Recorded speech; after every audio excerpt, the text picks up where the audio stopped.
Telangana bar council के इंतखाबात के लिए 30 जनवरी को वोट डाले जाएंगे। Advocate MA. मुजीब ने वकला बरादरी से उन्हें वोट देने और कामयाब बनाने की अपील की है। तेलंगाना बार कौंसिल के इंतखाबात 30 जनवरी को मुनक्किद होंगे। 10 फरवरी को वोटों की गिनती और नतीजे का ऐलान होगा। Advocate MA. मुजीब ने एक प्रेस कॉन्फ्रेंस से खिताब करते हुए कहा कि 25 उम्मीदवार बार कौंसिल के अरकान के तौर पर मुंतखब होंगे। उन्होंने बताया कि पूरे तेलंगाना में राय दहिंदों यानी वकला की तादाद 35 ता 37,000 है, जिनमें से 3,000 मुसलमान वोटर्स हैं। Advocate MA. मुजीब ने बताया कि तेलंगाना में 93 बार एसोसिएशन है। 203 उम्मीदवार इंतखाबात में हिस्सा ले रहे हैं, जिनमें से 30 उम्मीदवार मुसलमान हैं, जबकि 7 ख़वातीन वकला भी बार कौंसिल इंतखाबात लड़ रही हैं। हमारे नुमाइंदे के सवाल के जवाब में एडवोकेट एम.ए. मुजीब ने बताया कि उनके पास 10 एजेंडे हैं, जिसकी बुनियाद पर वो इंतखाबात लड़ रहे हैं। उन्होंने कहा कि सुप्रीम कोर्ट की हिदायत के मुताबिक जूनियर वकला को बार कौंसिल के जरिए 15,000 रुपये का माहाना स्टाइफंड मिलना चाहिए और मुंतखब होने पर वो स्टाइफंड की फराहमी के लिए इक़दाम करेंगे। उनके एजेंडे में बार कौंसिल की निगरानी में जूनियर वकला को डिजिटल लाइब्रेरी की फराहमी, वकला तहफ़्फ़ुज़ एक्ट, रिटायर्ड वकला को माहाना 20,000 रुपये की पेंशन वो दीगर शामिल है। Advocate MA. मुजीब ने बताया कि बैलेट पेपर पर उनका सीरियल नंबर 90 है। उन्होंने वकला बरादरी से अपील की है कि वो उन्हें वोट दें और भारी अक्सरियत से कामयाब बनाएं। जैसे जैसे कि बार काउंसिल के इलेक्शन हो रहे हैं और आप भी उम्मीदवार हैं, बार काउंसिल के बारे में बताइए। इलेक्शन की क्या अहमियत है, कब शुरू हुआ, कब से और इसके फायदे क्या हैं? बार काउंसिल हर रियासत में एक बार काउंसिल होता है। ये बार काउंसिल जो फॉर्म किया जाता है एडवोकेट्स एक्ट 1961 के तहत सेक्शन 6 इस चीज की गुंजाइश देता है कि हर रियासत में एक bar council, state bar council रहना। ये बार काउंसिल इसलिए भी अहमियत का हामिल है कि बार काउंसिल की जो जिम्मेदारी होती है, एलएलबी पास करने के बाद एक वकील बनने के लिए जो तालीमी काबिलियत है वो एलएलबी है, बैचलर ऑफ लॉ में डिग्री जरूरी है। लॉ में डिग्री हासिल करने के बाद बहैसियत एडवोकेट एनरोलमेंट कराना पड़ता है। तो ये एनरोलमेंट कराने का जो काम है वो काम स्टेट बार काउंसिल करती है। इतनी अहमियत का हामिल स्टेट बार काउंसिल है। साथ ही साथ एडवोकेट्स को प्रोफेशन में एडमिट करने के साथ ही साथ जो डिसिप्लिनरी प्रोसीडिंग्स होते हैं, मतलब एक एडवोकेट अगर कोई गलती करता है तो उस एडवोकेट के खिलाफ में डिसिप्लिनरी प्रोसीडिंग्स करने के भी अख्तियार बार काउंसिल को है। और उसके साथ ही साथ ये भी है कि जो एडवोकेट्स के जो इख्तियारात है, प्रिविलेजेस है और उनका जो इंटरेस्ट है, उस इख्तियारात को, इंटरेस्ट को प्रोटेक्ट करने की जिम्मेदारी भी रियासती बार काउंसिल पे है। और ये जो बार एसोसिएशंस होते हैं, बार एसोसिएशंस के ग्रोथ उनमें किस तरह से डेवलपमेंट किया जा सकता है और एक एडवोकेट के ताल्लुक से वेलफेयर एक्टिविटीज को किस तरह से लाया जा सकता है, किस तरह से लागू किया जा सकता है, ये काम भी बार काउंसिल करती है। एक एडवोकेट की जिंदगी में लॉ पढ़ने के बाद से लेकर लॉयर बनने से शुरू होते हुए उसकी जिंदगी खत्म होने तक हर एक लॉयर की जिंदगी में बार काउंसिल का एक नुमाया रोल है। बार काउंसिल और बार एसोसिएशन में क्या फर्क? देखिए, बार काउंसिल्स वो है जो स्टैट्यूटरी, जो एडवोकेट्स एक्ट 1961 के तहत ये बार काउंसिल्स का इंतखाबात के जरिए से बार काउंसिल को चुना जाता है एडवोकेट्स के बीच में। बार एसोसिएशन वो है हर कोर्ट में, जैसा कि फॉर एग्जांपल निजामाबाद है, निजामाबाद डिस्ट्रिक्ट कोर्ट है, निजामाबाद डिस्ट्रिक्ट कोर्ट का एक बार एसोसिएशन होता है। वैसे निजामाबाद में जितने भी छोटे छोटे अदालतें हैं वो हर अदालत का एक बार एसोसिएशन होता है। इस तरह से पूरे रियासत तेलंगाना में 93 बार एसोसिएशन है। हर बार एसोसिएशन की मेरे एग्जीक्यूटिव कमेटी हर साल नुमाइंदों को चुनती है। ये 93 बार एसोसिएशन के अलग नुमाइंदे बार एसोसिएशन के तहत होते हैं।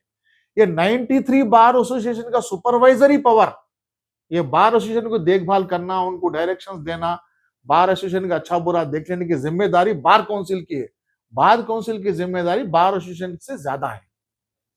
कितने मुस्लिम मिडलमैन लड़ रहे हैं, कितने मुस्लिम मिडलमैन है? देखिए जो इस वक्त तेलंगाना बार काउंसिल के इलेक्शंस हो रहे हैं, इस तेलंगाना बार काउंसिल इलेक्शंस में अगर पूरे वोटर्स एडवोकेट्स ही वोटर है, चाहे वो कौन से बार एसोसिएशन से ताल्लुक रखते हैं, कौन से डिस्ट्रिक्ट से, कौन से जिले से ताल्लुक रखते हो, हर बार एसोसिएशन का एक वोटर लिस्ट होता है। इस तरह से पूरे रियासत तेलंगाना में 35 to 37,000 एडवोकेट्स है टोटल। इसमें कोई तफरीक नहीं है, मतलब रिलीजन और नहीं, टोटल 37 अबाउट 37 एडवोकेट्स हैं। इसमें बड़ी मुश्किल से 3,008 तकरीबन 3,000 मुस्लिम एडवोकेट्स हैं पूरे तेलंगाना रियासत में। सर इख्तियार जूनियर सीनियर बोल के नहीं रहता, जिसका नाम जो भी कोर्ट के एसोसिएशन के लिस्ट में एज ए वोटर है, ऑलरेडी एक वोटर लिस्ट प्रिपेयर करता है बार काउंसिल ही, सारे बार एसोसिएशन की वोटर लिस्ट को मंगा करके एक पूरी रियासत तेलंगाना की वोटर लिस्ट बनाई जाती है। उस वोटर लिस्ट में जिसका भी नाम है, नया हो, पुराना हो, जूनियर हो, सीनियर हो, अगर उस वोटर लिस्ट में नाम है तो फिर वोट डालने के हकदार है। अब 200 से ज्यादा आए दिन जो है एडवोकेटों के ऊपर जो हमला हो रहा है, यानी पुलिस वाले भी है या फिर सिविलियन, तो उस दौरान में आप लोग जो एडवोकेट जो आपकी बात सुन उन लोगों की क्या सपोर्ट दी? देखिए इसमें अक्सर जब वकला बरादरी पे अटैक होते हैं, कोई भी मोअज़्ज़िज़ वकील पे हमला होता है, तो बेशक इस मुद्दे को उठाया जाता है, एहतजाज किया जाता है, कोर्ट्स का बायकॉट किया जाता है, और एक देरेना जो हमारी अपील रही है एडवोकेट्स की तरफ से, एडवोकेट्स प्रोटेक्शन एक्ट बनाने के लिए देरेना जो सो अपील रही है। लेकिन एडवोकेट्स प्रोटेक्शन एक्ट बनाना भी जरूरी है, लेकिन इसके साथ साथ एक और काम भी करना जरूरी है अगर एडवोकेट्स के ऊपर प्रोटेक्शंस को रोकना है। जैसा कि एडवोकेट्स को ऑफिसर ऑफ द कोर्ट कहा जाता है, जजेस कानून की किताबों में ऑफिसर ऑफ द कोर्ट कहा जाता है, लेकिन इसको पब्लिक सर्वेंट के डेफिनेशन में एडवोकेट को नहीं इंक्लूड किया गया है। तो मेरी गुजारिश यह है इस ताल्लुक से, एडवोकेट्स एक्ट बनाते हुए इस बात की भी तरमीम करना चाहिए कि जो सीआरपीसी में, आईपीसी में जिस तरह से अभी बीएनएस से नया कानून, उसके तहत पब्लिक सर्वेंट के कैटेगरी में एडवोकेट को भी लेके आए तो पब्लिक सर्वेंट के ऊपर अटैक होने का जो सेक्शन लगता है, वो सेक्शन लग के लोगों को इस तरह से अटैक्स करने में रोकने के लिए कारगर होगा। सब हमारे पास जो है 3,000 मुस्लिम एडवोकेट्स है हैदराबाद तेलंगाना में, इसके अंदर जो है मुसलमान कैंडिडेट ज्यादा जो है इंतखाबात में हिस्सा लिए हैं। देखिए टोटल इस वक्त जो इंतखाबात लड़ रहे हैं, टोटल एडवोकेट्स 203 है, 203 एडवोकेट्स, 37,000 वोटर्स। अब 203 एडवोकेट्स अपनी खिदमत आजमा रहे हैं, उसमें तकरीबन 15 मुस्लिम एडवोकेट्स है। तो देखिए किसी को रोक तो नहीं सकते लड़ने के लिए, लेकिन हम लोगों को जिम्मेदारी, एक समाज, एक वकील है, आपका शौक है, आप लड़ सकते हैं, आपका शौक है, लेकिन एक समाजी जिम्मेदारी ये है कि भाई अगर इस तरह से ज्यादा लोग ठहरेंगे तो किसी और का इंटरेस्ट भी खराब हो सकता है, खुद उनका इंटरेस्ट भी खराब हो सकता है। कि ऐसे लोग, जो मेरा एक मशवरा है ये है कि जो लोग इस पेशे से सीरियसली इस पेशे से जो जुड़े हुए हैं, वो लोगों को बराबर जो हो सो इसमें एक्टिवली इंतखाबात में भी हिस्सा लेना चाहिए। आप एक सीनियर एडवोकेट है, कई नाम के एडवोकेट है जो कोर्ट में कभी ठहरते भी नहीं, वैसे एडवोकेट जो है उम्मीदवार भाई एडवोकेट के डिफिनेशन में ये नहीं है कि कोर्ट पैसों वाला जो वकील बोल के, जो बार काउंसिल रजिस्टर कर दिया वो वकील है, हम इस तरह का एतराज नहीं कर सकते। Everyone is welcome. आप ये कैंडिडेट है, आपका इलेक्शन क्या कहना है? देखिए मैं जो इलेक्शन लड़ रहा हूँ, मेरी वाहवाही के लिए मैं इलेक्शन नहीं लड़ रहा हूँ। अल्हम्दुलिल्लाह 25-30 साल की मेरी वकालत रही है। मैं वकालत में अल्हम्दुलिल्लाह आप लोगों की दुआ से, सब लोगों की दुआ से हर कामयाबी का मजा चख चुका हूँ मैं।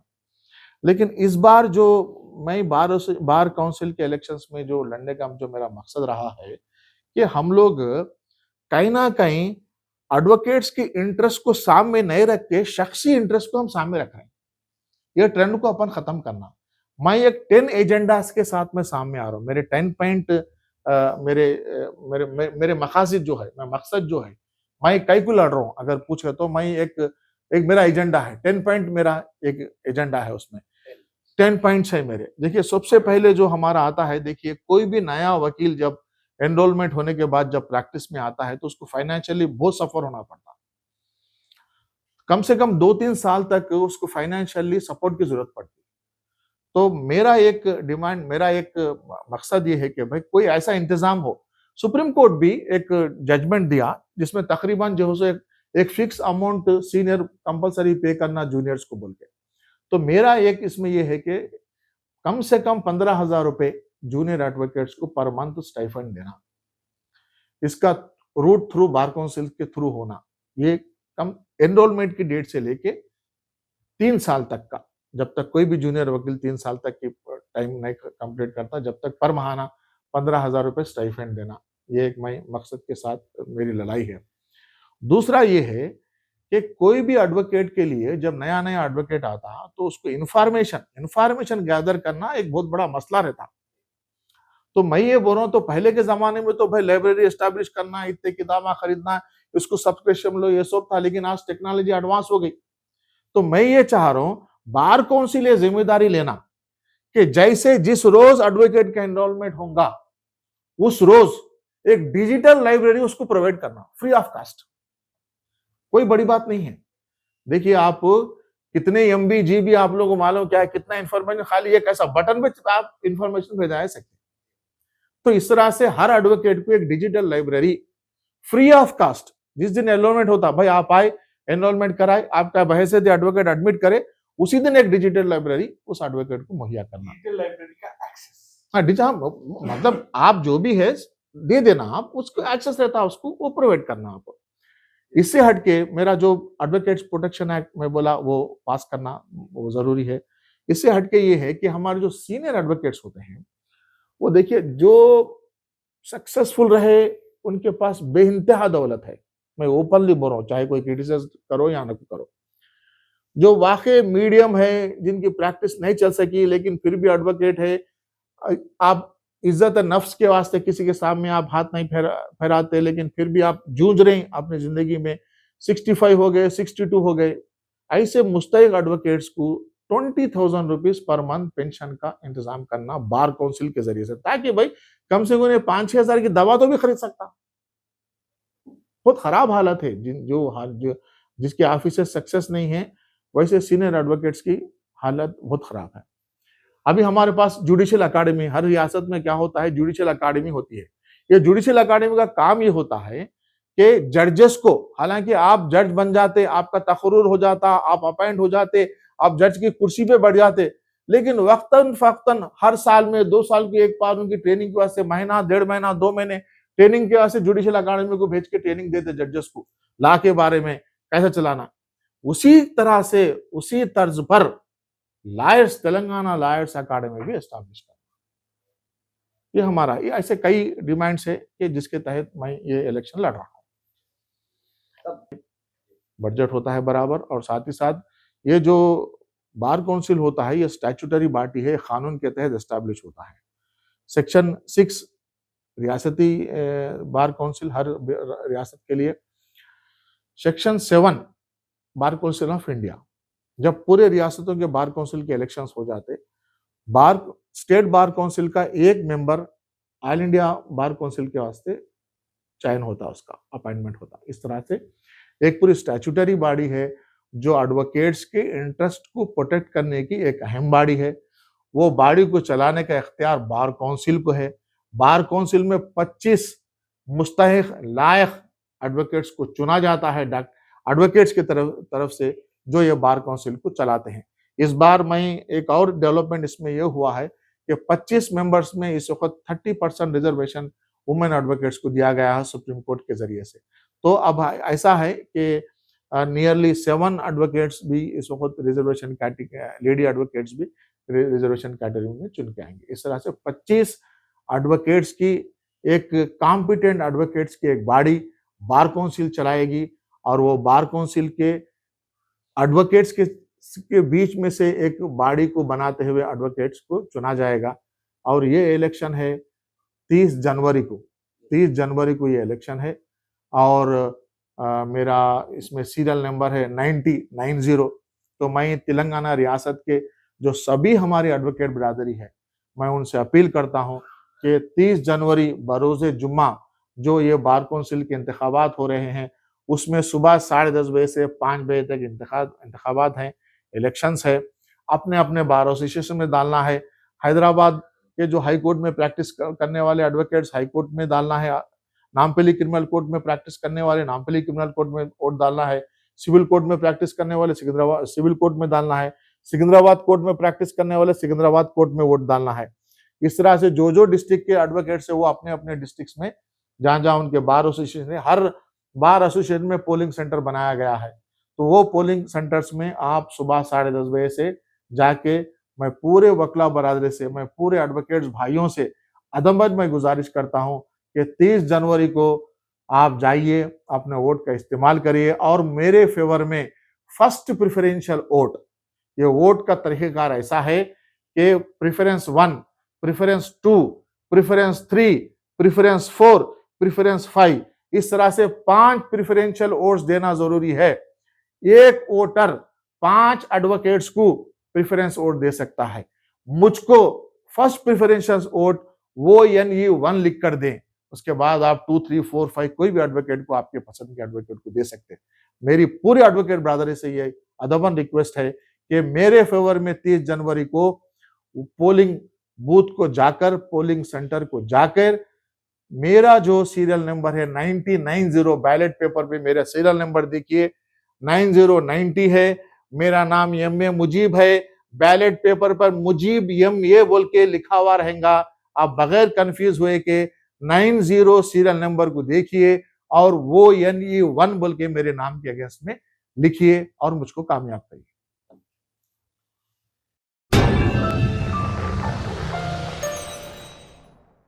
Germanton super speciality hospital, national award winner doctor Mir Jawad Zar Khan, German trained senior orthopaedic surgeon and director, माहिर डॉक्टर्स डॉक्टर वासिफ आजम और doctor Bharvi Chanduri, senior cardiologist और दीगर डॉक्टर्स नुमाया खिदमत अंजाम दे रहे हैं। Robotic surgery, advance cath lab, MRI, operation theatre, ICU, 2D ultrasound जैसी सहूलियात से आरास्ता कॉर्पोरेट लेवल हॉस्पिटल, वाजबी फीस में हर मर्ज से शिफायाबी के लिए Germanton super speciality hospital, Attapur.